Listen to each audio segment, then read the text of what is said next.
Welcome to the Amesbury Chamber of Commerce's Behind the Brick Wall program. I'm Phil DiCollegiero, Executive Director of the Amesbury Chamber of Commerce, and we're excited to have you join us today as we join Janet Faulkner of Faulkner Commercial Group, as well as Mountaintop Landscaping, for an adventure as we go look behind the brick wall of some of Amesbury's local businesses. Janet, pretty exciting. Yeah, I'm really excited. This is going to be a great series, and it's really nice that we're going to be able to focus some attention on some of these great hardworking entrepreneurs and these local businesses. It's cool that we've been able to team up with Amesbury Community Television to go and, again, explore these businesses, because a lot of people don't realize what's happening behind behind these brick walls, some of these neat shops in our downtown and our makers. So I'm psyched where you're taking us today. So today we're going to go to Ovedia, and we're going to meet with Antoinette. We're going to learn a little bit about how she got started and a little bit about what products she sells and about what her plans are for the future. So I'm really excited. Great chocolate. I love the coffee. And maybe pick up some chocolate while we're there. Maybe. And bring it back. Maybe some taste testing. Okay. With that being said, let's go check it out. Great.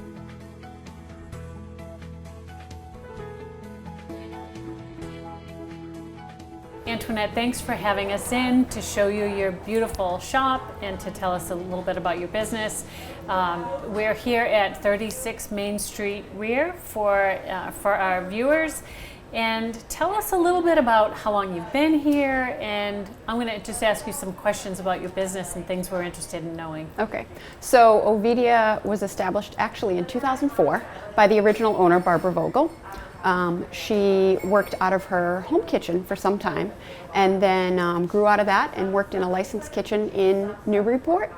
She then chose to come over to Amesbury as it was, she thought, an up-and-coming city, and wanted to be part of that and wanted her business to grow here. She came over here and opened the doors in 2007, early February, right before Valentine's Day, which we all know is a huge chocolate holiday. And so I joined the team in 2011 as a barista. I actually have no culinary background, but Barbara saw something in me that even I didn't know was there.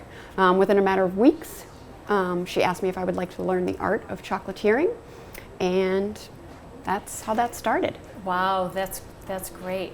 And so this location has changed, has expanded. So tell us a little bit about that. Right. So the space that we're in, people often ask why we're not on Main Street, because we'd be perfect on Main Street. Yeah. Barbara chose this location on purpose to make Ovedia a destination. And it has worked. We are definitely a destination. We have a lot of regular customers, but there are also people that will Google chocolate shops and find us and find come. You online. So I took over in 2016, and shortly after that we decided we were going to take down a wall and expand our cafe, which we have done, and has allowed, before COVID, people to come and sit down and enjoy a cup of coffee and have a chat and just, meet with someone and just have quiet time. Great. So can you tell us a little bit about what you have here and what you offer? I know you have some fantastic chocolates and also specialty coffees, and that was your background as a barista. Yes. So tell us a little bit about what your most popular items are, or what your favorite things are to make. Yeah, so I would have to say my favorite thing to make is probably the truffles. We hand paint the shells, and that is kind of a zen place for me. It seems monotonous, I'm sure, to some people, but it's just puts me in a place of just calm. And we hand paint thousands of truffles for holidays. Wow. And I love the truffles. I love the whole aspect of it from start to finish. From hand painting those shells, we make our own ganache fillings, and then you're backing a truffle, and then then you're topping it. And each truffle has its own signature topping, so nothing is ever the same, and once it has that, it's consistent throughout. It never changes. So that's great. How many different varieties of truffles do you make? We have quite a few. We rotate through them constantly, since we do small batch, and our case only allows for so many to fit in there, but we probably have about 36 that we kind of rotate all the time.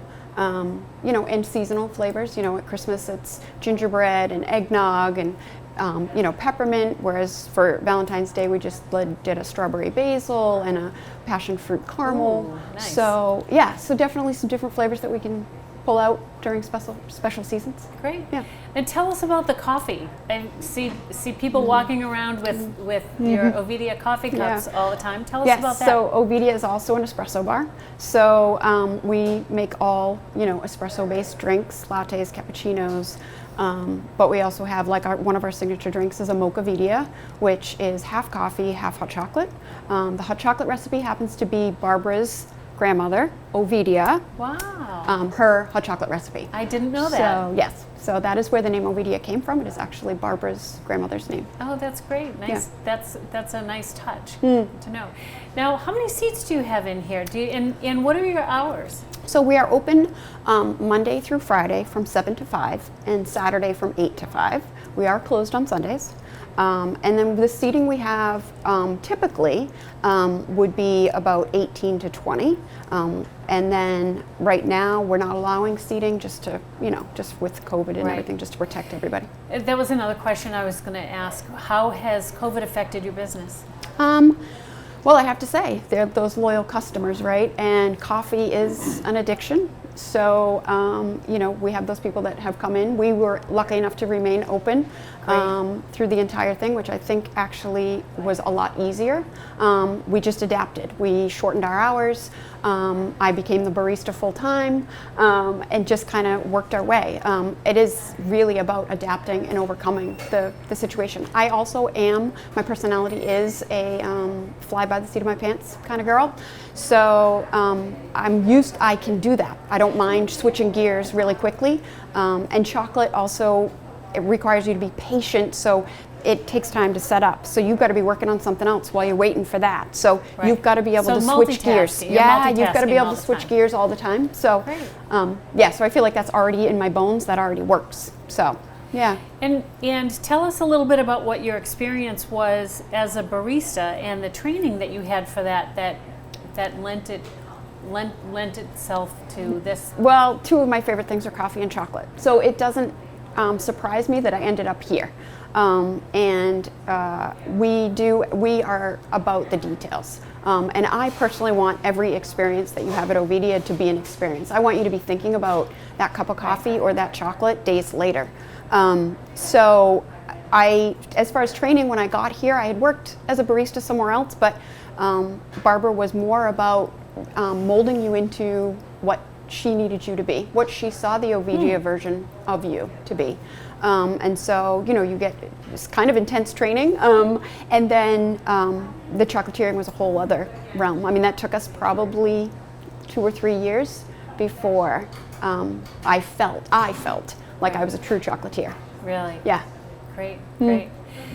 And you're very active with the chamber and member of the chamber. Yes. So tell us a little bit about your thoughts on Amesbury and the benefits of the Amesbury Chamber. So Barbara was very involved in the chamber and did say that one of the things she found very helpful, even early on being here, was the chamber. Being involved, knowing what's going on, but also having input into those things.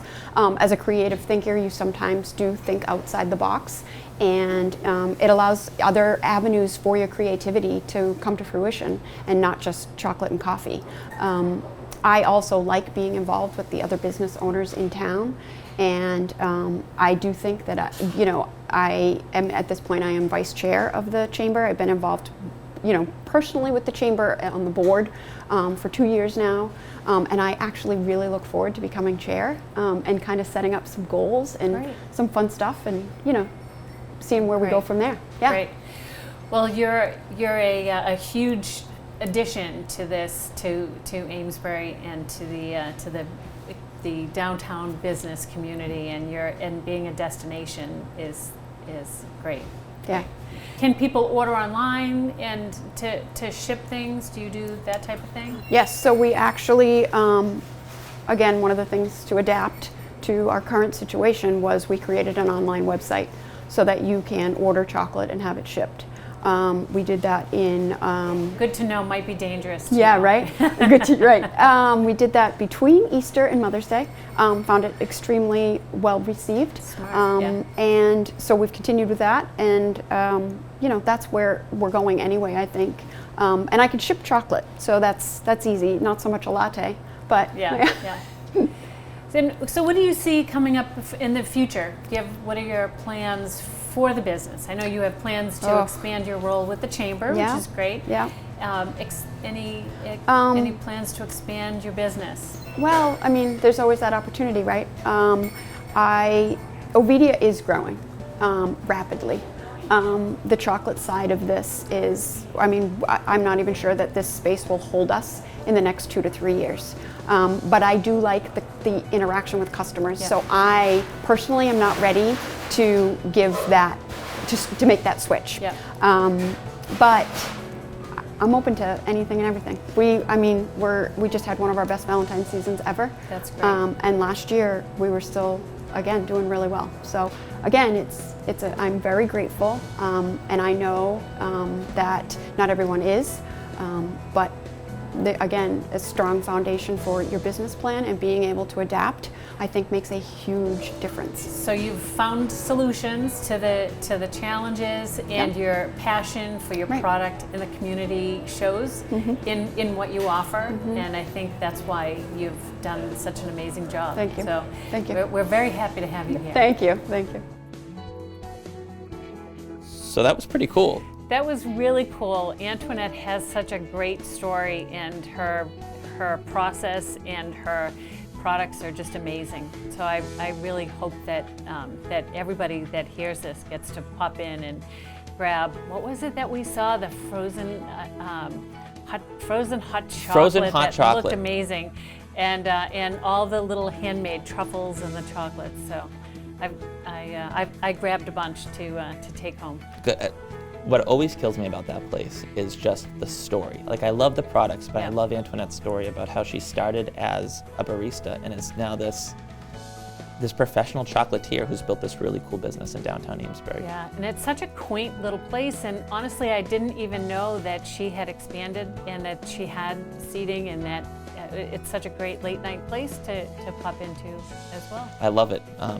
In fact, I think I'm going to go grab a coffee right now. She's got such a passion for what she does, which I think is something that we're going to see as a theme as we talk to all these business owners. So, And you've been very chatty, I'm excited. my understanding is, I'm right? a little chatty. So who else have you been chatting with? What's next? So the next business is going to be to meet Aaron Cunningham over at RMA Craft Beer and Wine. So we're going to hop right across the street and see what he's got over there and talk to him. And he's a new business owner. He's He just a new opened. business, yeah. I'm excited.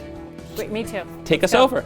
So we may have to pick up some samples over there too. I like that idea. Let's go. Great.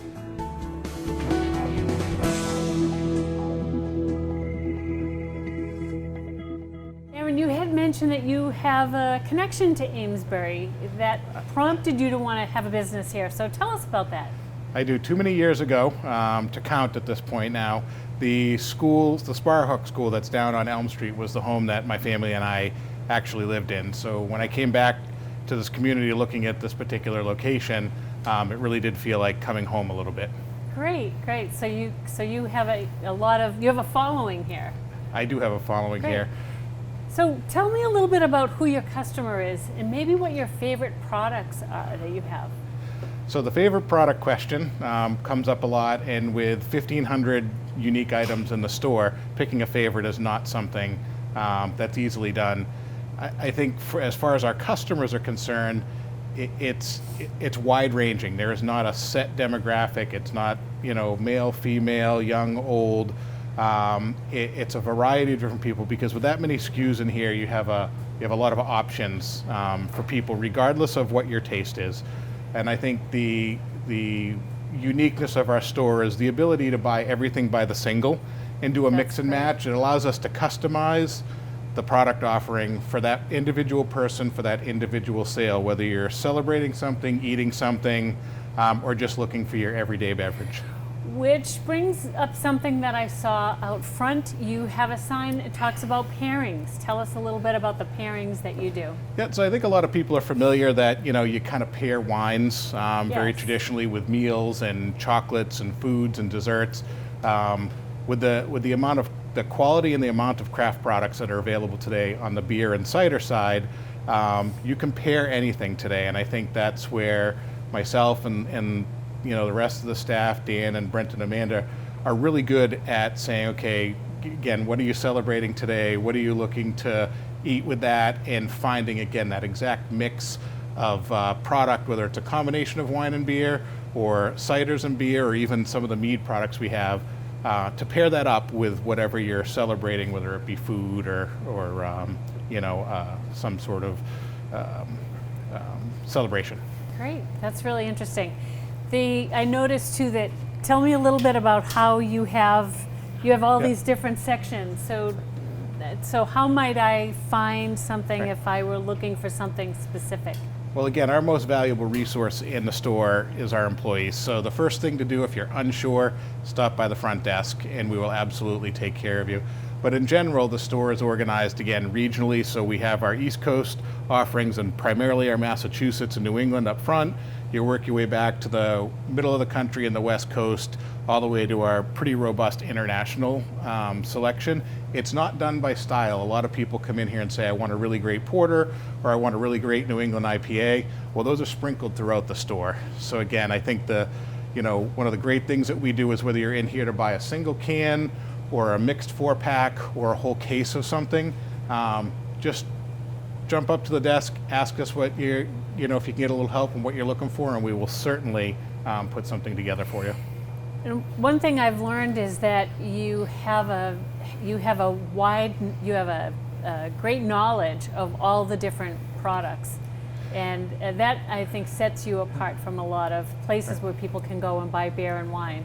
And I think that's a good point. Yes, and I absolutely turn credit to the other folks in the store. They definitely have a wider palate range and understanding of all the beers. I'm still learning as the new store owner in that.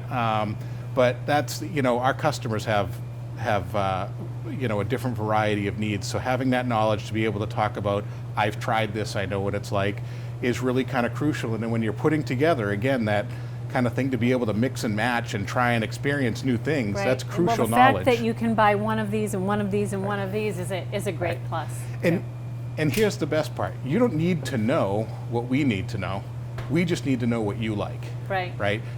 If you can come in here and say, I don't drink beer at all, but I want to try something. Right. Tell us what you do like to drink. Tell us what you're going to be eating. Yeah. And we will find something in this store that works for you. Right. And you should never, some people come in and say, I don't really know what I'm talking about, and they feel a little uncomfortable. Everybody is welcome. Please don't feel uncomfortable, because that's our job, is to help you find something in a store that you can take home and enjoy yourself or with friends and family. Well, Aaron, I know you specialize here in beer and wine, but I see all sorts of other goodies that you offer. Tell us what you've got here. So Janet, although this section is a little smaller in product offerings than what we have in the rest of the store, what's really interesting is, chocolates and sweets pair with wines really well. What a lot of people don't know is they pair great with beers as well. So what we've tried to do here is we've tried to feature some unique chocolate offerings, as well as the very popular Coastal Maine popcorn from Portland, Maine. What some people might know is that Coastal Maine popcorn sells more popcorn to Massachusetts residents than Maine residents, That's really and it is interesting. proven ever popular. And then I think it's always important when you're here shopping to visit us at any time of the year, but most importantly in the fall.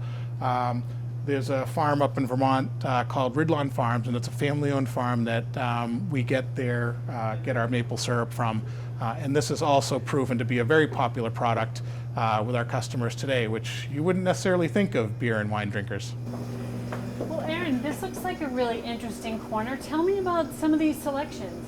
So Janet, we're standing in what we like to call the wine and cider corner. So behind you over here is our fantastic selection of ciders, which is something that's become extremely popular.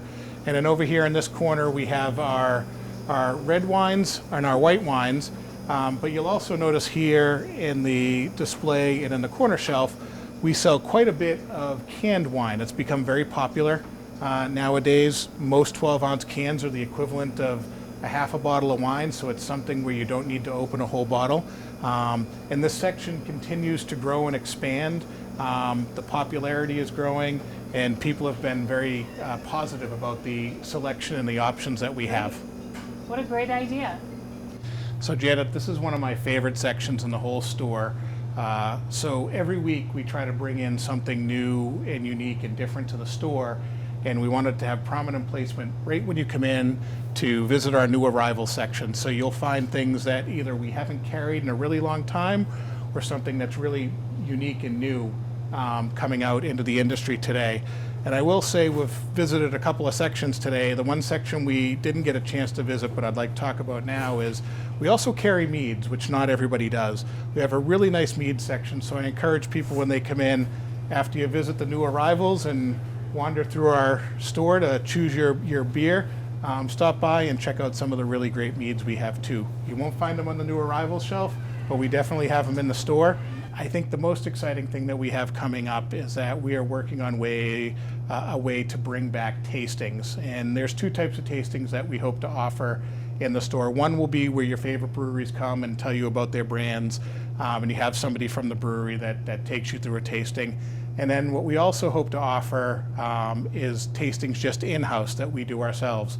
And Dan Morrison, who's our store manager, has a tremendous knowledge on beers and is fantastic at taking people through wine and beer tastings. And on Wednesdays when we're doing them, you'll find me moving behind the counter. So Brent, our other employee, can take you back there and walk you through some of the great selections on the new arrival shelf. Great. Or from anywhere in the store. So I look forward to the opportunity of getting those up and running, and I really hope to see everybody here. So I know you've been a member of the Amesbury Chamber, so tell us about that. How's that been working out for you, and how can the Chamber help you? So, I knew early on, I spoke with Phil, I think, before I even purchased the store. So working with Phil and working with the Chamber was something that I knew I would need to do, because I came to this store because it's a historic Massachusetts Main Street community right down to the brick sidewalks. And being a part of that community, I think, is being a part of the Chamber. And I came here to be business partners and retail partners with all of the other Chamber members up and down Main Street. And I think the opportunity to engage right away has been kind of invaluable to our business. The Chamber did a great job at helping us communicate our coveted annual Advent box, which this year we sold out of. And hopefully next year we'll be able to do the same thing. So I think that partnership with the Chamber has been absolutely critical to the growth we've had so far. Terrific. Well, we wish you the best of success, and we're thrilled that you're here. So thanks for giving us the opportunity to check out the store. Thank you very much, Janet. Sure. Wow, that was a neat visit with Aaron. It was. He's got a great story, and he's got a great passion for all of his products, and he's got such a wide range of products and great product knowledge. So that was very interesting. And it's, noticing that there are no samples here, but I've heard that, maybe down the road he'll be able to do some sampling. Down the road, some tastings, possibly. That would be great. It would be cool. I mean, he's really, I like the passion that he brings. So here's a new guy to our Main Street who's down in, downtown Amesbury, who's brought a boatload of passion, not just for his business, but he wants to give back to the community. And that's a theme that I feel like when I speak with a business owner in town, that's over and over again what they say. They care about the city. And they're all very positive about the Amesbury Chamber and the benefits of that membership. And actually, they've also spoken well about you and they better. And how you've helped and how you've helped promote them. So it's a good team. Thanks for allowing me to be part of this. I'm looking forward to meeting more of these business owners, and I'm psyched. Because your partnership, the partnership with Mountaintop Landscaping and Amesbury Community Television, is really what's allowed this program to happen. You're a good sport. I mean, you're going around. I mean, you're getting samples though when you're doing it. So I'm sure it's a real chore for you. But it's great that you're doing this and helping profile them, because a lot of people in our community are interested about the backstories and don't know. I mean, the things that we've learned from some of these businesses so far that you've gone to visit. The average consumer would love to know but doesn't get the Right, chance to learn. right. So hopefully And a lot of people don't know about all these little businesses in Amesbury, so hopefully we can help promote them. You know, I've got a passion for Amesbury. I've been around, my family has been coming to Amesbury since, for almost 60 years. So I just love, I love all things Amesbury, and I'm really excited to be a part of this. As typically the starting point for a lot of people looking to, enter a space in Amesbury for commercial real estate, I'm glad you've got that attitude. And so I'm psyched that you're making this Great. opportunity available. Yeah, thanks. Thank you. Great. So join us next time. Janet's going to keep taking us on adventures, We each will. month, and so I'm looking forward to what we do next month. Great, looking forward to it. Thanks, Janet. And thank you to Amesbury Community Television for making this possible.